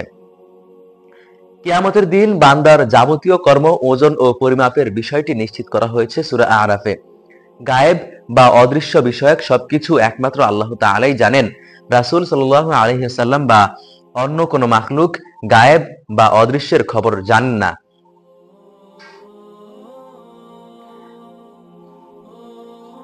রাসূল সাল্লাল্লাহু আলাইহি ওয়াসাল্লামকে পৃথিবীর সকল ধর্ম, বর্ণ ও ভাষার মানুষের প্রতি রাসূল হিসেবে প্রেরণ করা হয়েছে। আদেশ: ইনসাফ করা, প্রত্যেক সালাতে কিবলামুখী হওয়া, আল্লাহকে একনিষ্ঠভাবে ডাকা, সালাতের সময় উত্তম পোশাক পরিধান করা, আল্লাহকে কাকুতি মিনতি করে ও চুপিসারে ডাকা, ভয় ও আশা নিয়ে আল্লাহকে ডাকা, আল্লাহর ইবাদত করা, আল্লাহর অনুগ্রহ সমূহের কথা স্মরণ করা, মাফ ও ওজন ঠিকভাবে দেওয়া, আল্লাহর কাছে সাহায্য প্রার্থনা করা এবং ধৈর্য ধারণ করা, আল্লাহ ও তার রাসূলের প্রতি ঈমান আনা এবং তার অনুসরণ করা, ক্ষমা পরায়ণ হওয়া, সৎ কাজের আদেশ দেওয়া এবং অজ্ঞদের এড়িয়ে চলা, সকাল সন্ধ্যায় বিনয় ও ভীতি সহকারে প্রতিপালককে স্মরণ করা, আল্লাহকে ভয় করা ও পারস্পরিক সম্পর্ক শুধরে নেওয়া, ফিতনা দূরীভূত হওয়া এবং দিন পরিপূর্ণভাবে আল্লাহর জন্য হওয়ার আগ পর্যন্ত জিহাদ করা। নিষেধ: আল্লাহ ছাড়া অন্য কাউকে অভিভাবক রূপে গ্রহণ না করা, অপচয় না করা, পৃথিবীতে শান্তি প্রতিষ্ঠার পর ফাসাদ সৃষ্টি না করা, আল্লাহ ছাড়া অন্য কারো ইবাদত না করা, ওজনে কম না দেওয়া ও মানুষের অধিকার খর্ব না করা, দাঙ্গা হাঙ্গামা সৃষ্টিকারীদের পথে না চলা, গাফেলদের অন্তর্ভুক্ত না হওয়া, আল্লাহ ও তার রাসূলের সাথে বিশ্বাসঘাতকতা না করা। হালাল হারাম: আল্লাহ হারাম করেছেন প্রকাশ্য অপ্রকাশ্য অশ্লীল বিষয়সমূহ, সব গুনাহ, অন্যায়ভাবে কারো প্রতি সীমা লঙ্ঘন করা, আল্লাহর সাথে কাউকে শরীক সাব্যস্ত করা ও না জেনে আল্লাহ সম্পর্কে মন্তব্য করা। দৃষ্টান্ত: অনুধাবনের জন্য অন্তর, দেখার জন্য চোখ এবং শোনার জন্য কান থাকার পরও যারা সত্য উপলব্ধি করে না, তাদেরকে চতুষ্পদ প্রাণীর সঙ্গে তুলনা করা হয়েছে। বরং চতুষ্পদ প্রাণীর চেয়েও তারা বেশি বিভ্রান্ত। যারা আল্লাহর আয়াতসমূহকে মিথ্যা প্রতিপন্ন করে এবং অহংকার বশত তা থেকে মুখ ফিরিয়ে নেয়, তাদের জান্নাতে যাওয়ার পথ রুদ্ধ করা হবে। এর দৃষ্টান্ত দিতে গিয়ে বলা হয়েছে, যেভাবে সূচের ছিদ্র পথে উটের প্রবেশ অসম্ভব, তেমনি এইসব লোকের জন্য জান্নাতে যাওয়াও অসম্ভব। সুসংবাদ ও সতর্কীকরণ। ঈমান ও তাকওয়া অবলম্বন আসমান জমিনের বরকতের দুয়ার উন্মোচনের কারণ। আল্লাহ মানব জাতিকে শয়তানের ধোঁকা ও প্ররোচনায় বিভ্রান্ত হওয়ার ব্যাপারে সতর্ক করেছেন। হে মুমিনগণ, সূরা আনফালের কয়েক স্থানে আল্লাহ মুমিনদেরকে পরম মমতা নিয়ে হে মুমিনগণ বলে সম্বোধন করে কিছু নির্দেশ দিয়েছেন, যা বিশেষ তাৎপর্য বহন করে। যুদ্ধের ময়দানে শত্রুদের পৃষ্ঠ প্রদর্শন করো না, আল্লাহ ও তার রাসূলের আনুগত্য করো না এবং আনুগত্য করো এবং তার নির্দেশ শোনা সত্ত্বেও তা থেকে বিমুখ হয়েও না। আল্লাহ ও তার রাসূলের ডাকে সাড়া দাও। আল্লাহ ও তার রাসূলের সাথে বিশ্বাসঘাতকতা করো না। তাকওয়ার উপর চললে আল্লাহ সত্য মিথ্যা পার্থক্য করার শক্তি দেবেন, পাপ মোচন ও ক্ষমা করবেন। আল্লাহ যাদের অপছন্দ করেন, আল্লাহ অপচয়কারী এবং সীমা লঙ্ঘনকারীদের পছন্দ করেন না। আল্লাহর লানত। জালিমদের উপর আল্লাহর লানত বর্ষিত হয়। প্রকৃত মুমিনের 5টি গুণ। আল্লাহর স্মরণ করা হলে তাদের হৃদয় বিগলিত হয়। কোরআন তেলাওয়াত করা হলে তাদের ঈমান আরো বৃদ্ধি পায়। তারা তাদের রবের উপরই ভরসা করে। সময় মতো সঠিকভাবে সালাত আদায় করে, আল্লাহর দেওয়া রিজিক হতে ব্যয় করে। হে আদম সন্তান। সূরা আরাফে আল্লাহ 4 বার হে আদম সন্তান বলে সম্বোধন করে 4টি উপদেশ দিয়েছেন। হে আদম সন্তান, তাকওয়ার পোশাক সর্বোত্তম পোশাক। হে আদম সন্তান, শয়তান যেন তোমাদেরকে বিভ্রান্ত না করে, যেভাবে তোমাদের পিতামাতাকে জান্নাত থেকে বের করা হয়েছিল। হে আদম সন্তান, সালাতের সময় সুন্দর পরিচ্ছদ গ্রহণ করো এবং পানহার করো, কিন্তু অপচয় করো না। হে আদম সন্তান, রাসূলগণের পথ নির্দেশ গ্রহণ করে যারা তাকওয়া অবলম্বন ও আত্মসংশোধন করে, তাদের কোনো ভয় নেই এবং চিন্তাও নেই। আজকের শিক্ষা। যারা পৃথিবীতে আল্লাহ তাআলাকে ভুলে থাকবে, আল্লাহ কিয়ামত দিবসে তাদেরকে ভুলে থাকবেন। সেদিন তারা আল্লাহর রহমত লাভ করবে না। সুতরাং কিয়ামত দিবসে আল্লাহর রহমত লাভের জন্য আল্লাহকে বেশি বেশি স্মরণ করা ও তার নির্দেশ মোতাবেক জীবন পরিচালনা করতে হবে। আজকের দোয়া। আদম আলাইহিস সালামকে আল্লাহর শেখানো দোয়া, যে দোয়ার মাধ্যমে তিনি ক্ষমাপ্রাপ্ত হয়েছিলেন। রব্বানা যালামনা আনফুসানা ওয়া ইল্লাম তাগফির লানা ওয়া তারহামনা লানাকুনান্না মিনাল খাসিরিন। হে আমাদের রব, আমরা নিজেদের উপর জুলুম করেছি, আর যদি আপনি আমাদের ক্ষমা না করেন এবং আমাদেরকে দয়া না করেন, তবে অবশ্যই আমরা ক্ষতিগ্রস্তদের অন্তর্ভুক্ত হয়ে পড়ব। সপ্তম তারাবিহ। সপ্তম তারাবিতে পঠিতব্য কোরআনের 10ম পারা জুড়ে থাকবে সূরা আনফালের অবশিষ্টাংশ ও সূরা তাওবার 2/3 সূরা তাওবায় অন্যান্য বিষয়ের পাশাপাশি জিহাদের গুরুত্ব, প্রয়োজনীয়তা, প্রস্তুতি, নীতিমালা এবং যুদ্ধলব্ধ সম্পদ বন্টনের বিধিবিধান বিশেষভাবে গুরুত্ব পেয়েছে। ঘটনাবলী। সূরা আনফালের বদর যুদ্ধের বিভিন্ন দিক আলোকপাত করা হয়েছে। মুনাফিকদের কপটতা, ইহুদিদের বিশ্বাসঘাতকতা, অস্ত্র ও সৈন্য স্বল্পতার পরও মুসলমানদের বিজয় অর্জনের গোপন রহস্য উঠে এসেছে বেশ কয়েকটি আয়াতে। মদিনার বিখ্যাত 2 ইহুদি গোত্র বনু কোরাইজা ও বনু নাজির মুসলমানদের সাথে কৃত চুক্তি ভঙ্গ ও বিশ্বাসঘাতকতা করে। একই সূরায় বিশ্বাসঘাতকদের দৃষ্টান্তমূলক শাস্তি ও কৃত চুক্তি ইহুদিদের দিকে ছুড়ে দিতে নির্দেশ দেন মহান আল্লাহ তাআলা। হুনাইন যুদ্ধে সংখ্যাধিক্যের কারণে মুসলমানদের ভেতর আত্মপ্রসাদ সৃষ্টি হয়। এ কারণে আল্লাহর তরফ থেকে পরীক্ষা স্বরূপ মুসলিম শিবির শুরুতে বিপর্যয়ে পড়ে। এরপরও মহান আল্লাহ তাআলা কিভাবে রাসূল সাল্লাল্লাহু আলাইহি ওয়াসাল্লাম ও তার সহযোদ্ধাদের স্তুতি ও মনোবল দিয়ে সাহায্য করলেন এবং বিজয়ের বন্দরে পৌঁছে দিলেন, সেই ইতিহাস বর্ণিত হয়েছে সূরা তাওবায়। তাবুক ছিল রাসূল সাল্লাল্লাহু আলাইহি ওয়াসাল্লামের জীবনের সবচেয়ে কঠিন অভিযান সমূহের একটি। তীব্র গরম, দুর্গম পথ এবং মদিনায় খেজুর পাকার মৌসুম হওয়ায় এ যুদ্ধে মুনাফিকরা মিথ্যা অজুহাতে অংশগ্রহণ করেনি। সূরা তাওবার ৩৮ নম্বর আয়াত থেকে শেষ পর্যন্ত প্রায় ১.৫ পারা জুড়ে তাবুক যুদ্ধের বিভিন্ন দিক বিস্তারিতভাবে তুলে ধরা হয়েছে। কোরআনে অন্য কোনো ঘটনা একাধারে এত দীর্ঘ পরিসরে আলোচিত হয়নি। এই দীর্ঘ বিবরণে মুমিনদের জন্য রয়েছে বিভিন্ন শিক্ষণীয় বিষয় ও জরুরি বিধিবিধান। হিজরতের সফরে গারে সাওরে চরম উৎকণ্ঠার মুহূর্তেও আল্লাহর প্রতি রাসূল সাল্লাল্লাহু আলাইহি ওয়াসাল্লাম ও আবু বকর রাদিয়াল্লাহু তাআলা আনহু এর অবিচল আস্থা বিনিময়ে আল্লাহ কর্তৃক অদৃশ্য বাহিনী দিয়ে সাহায্য করার বর্ণনা উঠে এসেছে এই সূরায়। ঈমান আকীদা। পূর্বের ২ সূরার মতো সূরা তাওবাতেও ঈমানের মৌলিক ৩টি বিষয় তথা তাওহীদ, রিসালাত ও আখিরাতের আলোচনা করা হয়েছে। এর মধ্যে একত্ববাদের আলোচনা করা হয়েছে সবচেয়ে বেশি। ইহুদিরা উজাইর আলাইহিস সালামকে এবং খ্রিস্টানরা ঈসা আলাইহিস সালামকে আল্লাহর পুত্র বলে বিশ্বাস করে। তাদের এই ভ্রান্ত বিশ্বাসের অসারতা তুলে ধরা হয়েছে সূরা তাওবায়।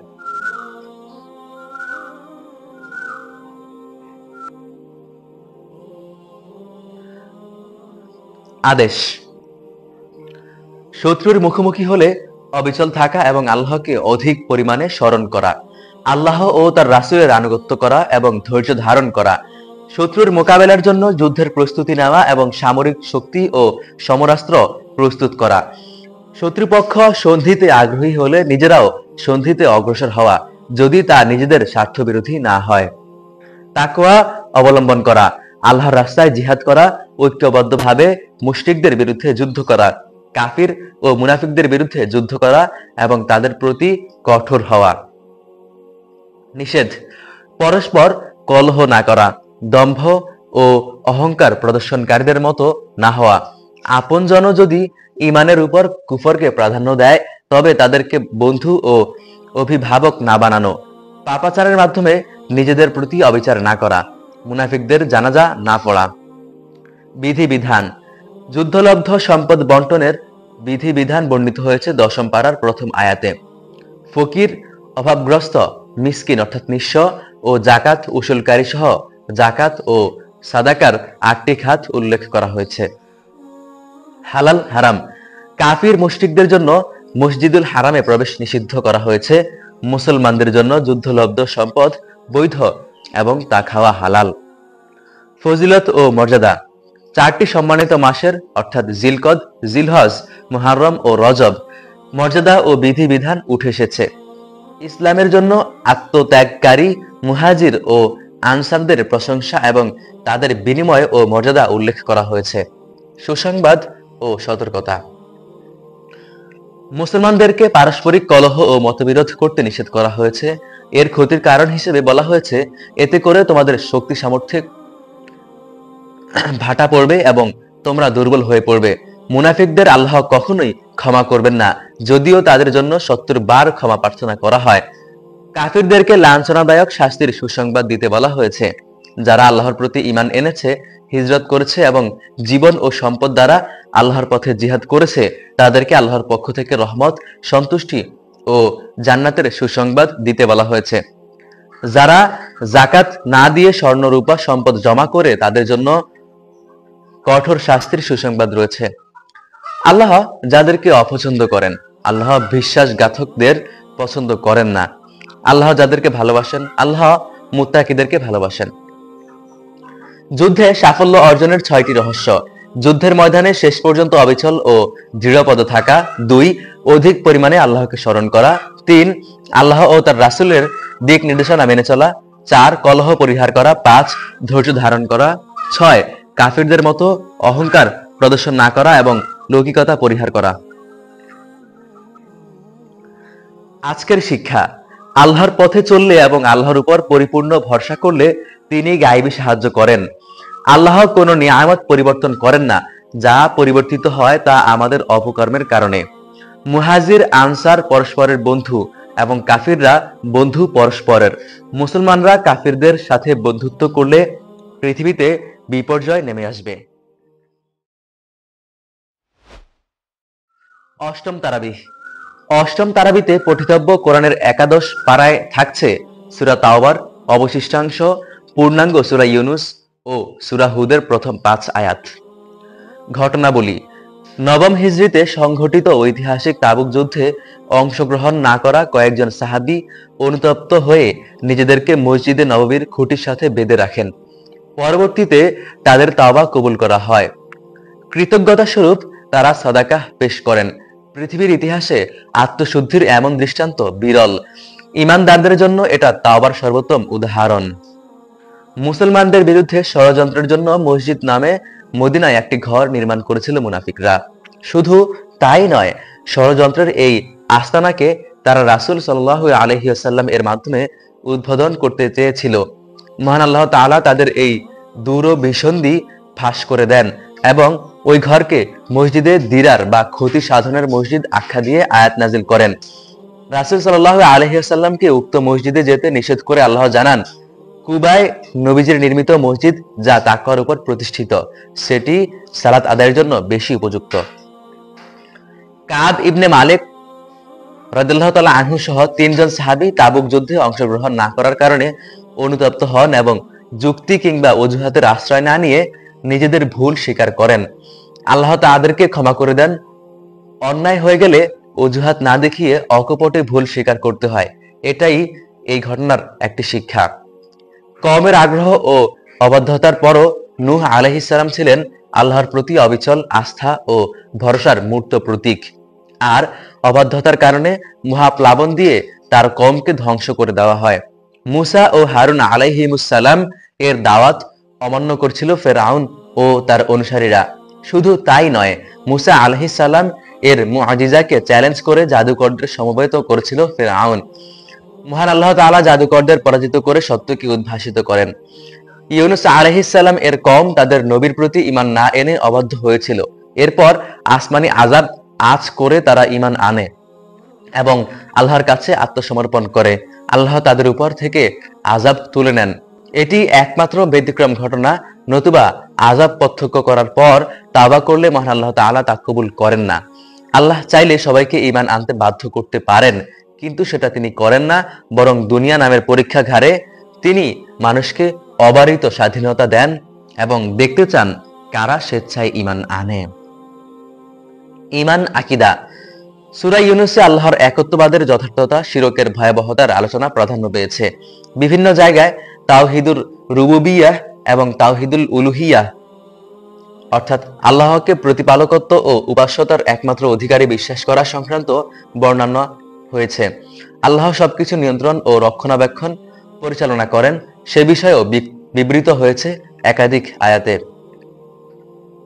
আদেশ: মুনাফিকদের উপেক্ষা করা, তাকওয়া অবলম্বন করা এবং সত্যবাদীদের সঙ্গে থাকা, জিহাদ করা ও কাফিরদের প্রতি কঠোর হওয়া, মানুষদেরকে নাফরমানির পরিণতি সম্পর্কে সতর্ক করা এবং মুমিনদেরকে সুসংবাদ প্রদান করা, একমাত্র আল্লাহর ইবাদত করা, ওহীর অনুসরণ করা এবং ধৈর্য ধারণ করা, আল্লাহর কাছে ক্ষমা প্রার্থনা ও তাওবা করা। নিষেধ: সত্য সম্পর্কে অজ্ঞদের অনুসরণ না করা, ওহীর বিষয়ে সন্দেহকারীদের অন্তর্ভুক্ত না হওয়া, আল্লাহর আয়াত অস্বীকারীদের অন্তর্ভুক্ত না হওয়া, মুশরিকদের অন্তর্ভুক্ত না হওয়া, আল্লাহ ছাড়া অন্য কাউকে না ডাকা, আল্লাহ ছাড়া অন্য কারো ইবাদত না করা। হালাল হারাম: কাফির মুশরিকদের যারা শিরক ও কুফরের উপর মারা গেছে তাদের জন্য ক্ষমা প্রার্থনা করা জায়েজ নেই। সুসংবাদ ও সতর্কতা: ঈমান গ্রহণে অগ্রগামী মুহাজির, আনসার এবং তাদের নিষ্ঠাবান অনুসারীদের প্রতি আল্লাহ সন্তুষ্টি প্রকাশ করেছেন এবং তারাও আল্লাহর প্রতি সন্তুষ্ট। আল্লাহ তাদেরকে চিরস্থায়ী জান্নাতের সুসংবাদ দিয়েছেন। সৎ কর্মশীল মুমিনদেরকে আল্লাহ তাআলা সুসংবাদ দিতে নির্দেশ দিয়েছেন।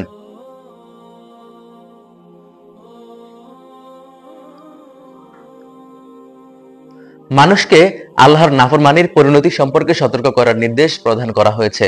রাসূলুল্লাহ সাল্লাল্লাহু আলাইহি ওয়াসাল্লাম আল্লাহর তরফ থেকে সুসংবাদদাতা ও সতর্ককারী।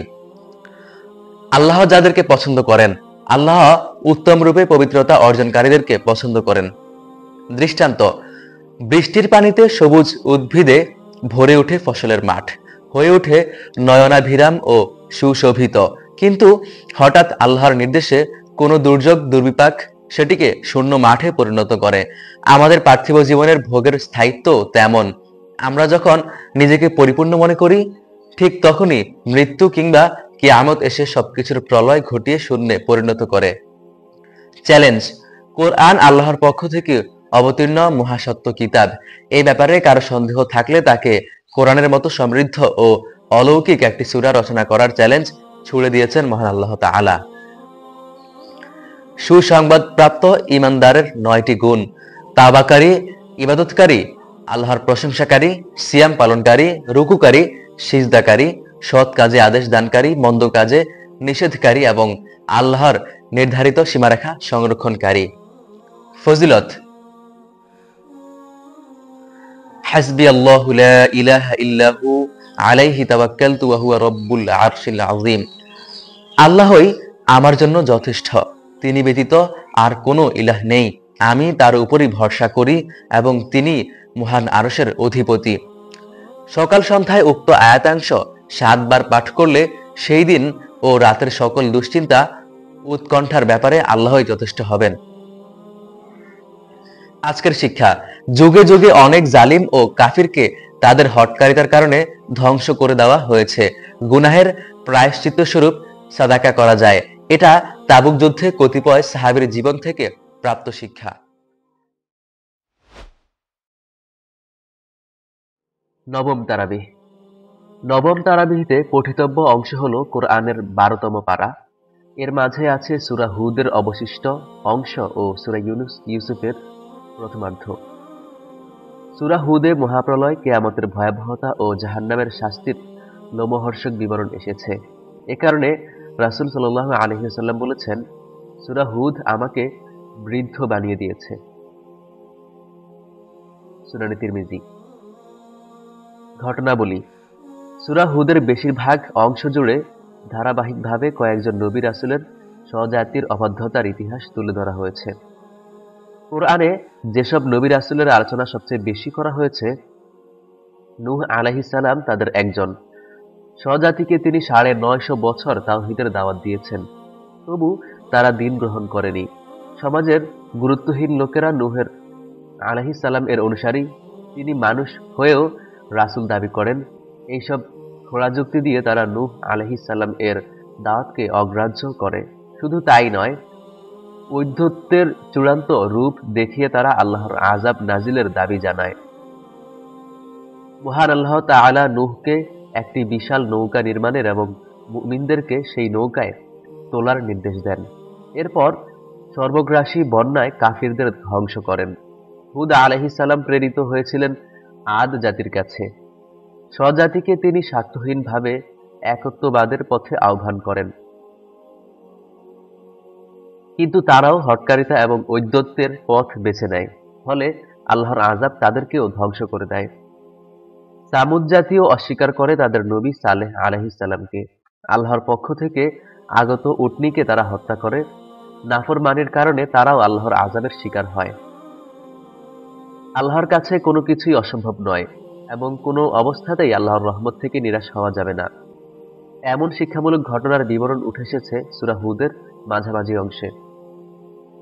বৃদ্ধ ইব্রাহিম আলাইহিস সালাম ও তার স্ত্রীকে অবাক করে মহান আল্লাহ তাআলা ইসহাক নামক সন্তানের সুসংবাদ দিয়ে একদল ফেরেশতা প্রেরণ করলেন। লূত আলাইহিস সালাম এর সম্প্রদায় সমকামিতার মতো জঘন্য নোংরামি ও অপরাধের সূচনা করে। লূত আলাইহিস সালাম নানাভাবে তাদেরকে নিবৃত্ত করার চেষ্টা করেন, কিন্তু আপন অপকর্মে তারা অটল থাকে। সেই জনপদে মানুষের বেশে একদল আযাবের ফেরেশতা প্রেরণ করেন আল্লাহ তাআলা। তারা লূত আলাইহিস সালাম এর মেহমান হন। নরাধমরা ফেরেশতাদের সাথেও নোংরা কাজের দুঃসাহস দেখালে লূত আলাইহিস সালাম ভয় পেয়ে যান। ফেরেশতারা তাকে নির্ভয় থাকতে বলেন এবং ঈমানদারদের নিয়ে এলাকা ত্যাগের নির্দেশ দেন। এরপর আল্লাহর নির্দেশে তারা পাপিষ্ঠদের উপর প্রস্তর বৃষ্টি বর্ষণ করেন এবং পুরো এলাকা উল্টে দেন। জর্ডানে অবস্থিত যে ডেড সি আজও সেই আযাবের সাক্ষী হয়ে আছে। মাদায়েনবাসীর নিকট প্রেরিত শুআয়ব আলাইহিস সালাম এর জাতি ব্যবসায় ভেজাল ও ওজনে ফাঁকি দিত। নবীর অবাধ্যতার কারণে তারাও আল্লাহর আযাবে ভূমিকম্পে ধ্বংস হয়। এরপর মুসা আলাইহিসসালাম ও ফিরআউনের ঘটনার চুম্বকাংশ বর্ণিত হয়েছে। সূরা ইউসুফ বেশ বড় আয়তনের সূরা। সমগ্র সূরা জুড়ে বর্ণিত হয়েছে ইউসুফ আলাইহিসসালামের ঘটনাবহুল জীবনের আখ্যান। শৈশবে ইউসুফের আলাইহিসসালাম এর তাৎপর্যপূর্ণ স্বপ্ন, সৎ ভাইদের শত্রুতা, কূপে নিক্ষিপ্ত হওয়া, পথিকদের মাধ্যমে উদ্ধার হয়ে মিশরের বাজারে বিক্রি হয়ে মিশরের রাজ পরিবারের অবস্থান, জুলাইখার নিষিদ্ধ আহ্বানে সাড়া না দেওয়ার কারণে অন্যায়ভাবে কারাবরণ, স্বপ্নের ব্যাখ্যার মাধ্যমে মুক্তি, ভাইদের সাথে পুনরায় সাক্ষাৎ, প্রতিশোধবিহীন অপূর্ব ক্ষমা এবং সবশেষে পিতার সঙ্গে সাক্ষাতের বিস্তারিত বিবরণ উঠে এসেছে পুরা সূরা জুড়ে। বহুমাত্রিক উপদেশ, শিক্ষা, চরিত্র হেফাজতের সংকল্পের বিরল দৃষ্টান্ত সহ নানা গুরুত্বপূর্ণ দিক থাকার কারণে এটিকে আহসানাল কসস বা সর্বোত্তম ঘটনা বলেছেন আল্লাহ তাআলা নিজেই। ঈমান আকীদা। ইসলামের মৌলিক কয়েকটি আকীদা বিশ্বাসের প্রসঙ্গ উল্লেখ করা হয়েছে সূরা হুদে, যেমন একত্ববাদ, তাকদীরের প্রতি বিশ্বাস, আখিরাতের প্রতি ঈমান তথা পুনরুত্থান। আদেশ: ধৈর্য ধারণ করা, আল্লাহর ইবাদত করা, আল্লাহর কাছে ক্ষমা প্রার্থনা করা ও তাওবা করা, আল্লাহকে ভয় করা, ওজন ও পরিমাপে ন্যায়সঙ্গতভাবে পূর্ণ করা, আল্লাহর নির্দেশের উপর অবিচল ও স্থির থাকা, দিনের উভয় প্রান্তে এবং রাতের কিছু অংশে সালাত আদায় করা, আল্লাহর উপর ভরসা করা। নিষেধ: কোরআনের ব্যাপারে সন্দেহে পতিত না হওয়া, আল্লাহ ছাড়া অন্য কারো দাসত্ব না করা, কাফিরদের কার্যকলাপে বিমর্ষ না হওয়া, কাফিরদের সাথে না থাকা, অপরাধী হয়ে আল্লাহর থেকে বিমুখ না হওয়া, ওজন ও পরিমাপে কম না দেওয়া, পৃথিবীতে বিশৃঙ্খলার বিস্তার না ঘটানো, সীমালঙ্ঘন না করা, জালিম পাপিষ্ঠদের প্রতি ধাবিত না হওয়া।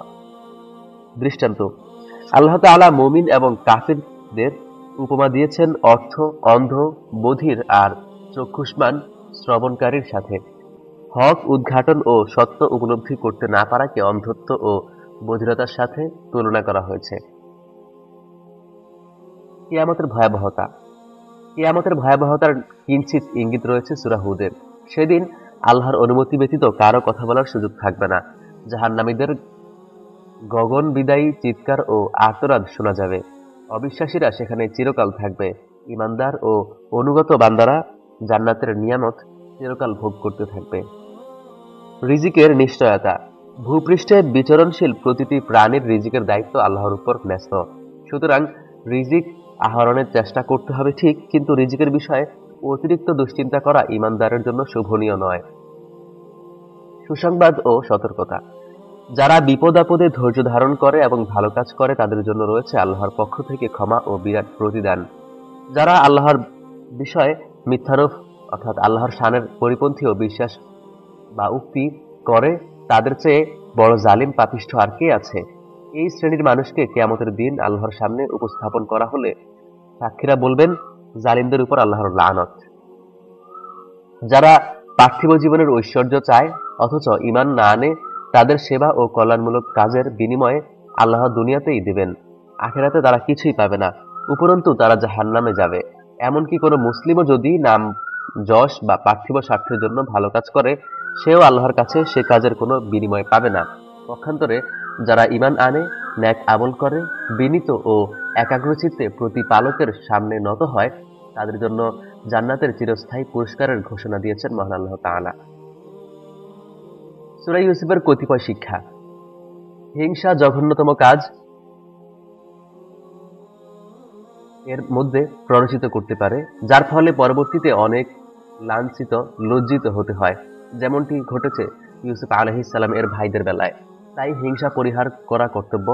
আকর্ষণ এবং সুযোগ থাকা সত্ত্বেও পাপ ও অপরাধ থেকে বেঁচে থাকা প্রকৃত বীরত্ব ও সাহসিকতার কাজ। তার জন্য চাই সর্বোচ্চ তাকওয়া ও আল্লাহর ভয়। লোভ ও মোহ থেকে মুক্ত থাকার শিক্ষা দেয় সূরা ইউসুফ। তারুণ্যকে অবৈধ সম্পর্ক থেকে পবিত্র রাখতে ইউসুফ আলাইহিস সালাম এর প্রচেষ্টা উত্তম উদাহরণ ও প্রেরণা। পাপ ও অপরাধ থেকে মুক্ত থাকতে আল্লাহর সাহায্য চাওয়ার পাশাপাশি নিজের সাধ্যের সবটুকু দিয়ে চেষ্টা করা কর্তব্য। যেমন ইউসুফ আলাইহিস সালাম জুলাইখার কুপ্রস্তাব প্রত্যাখ্যান করে আল্লাহর আশ্রয় চেয়ে আত্মরক্ষার জন্য দৌড় দিয়েছিলেন।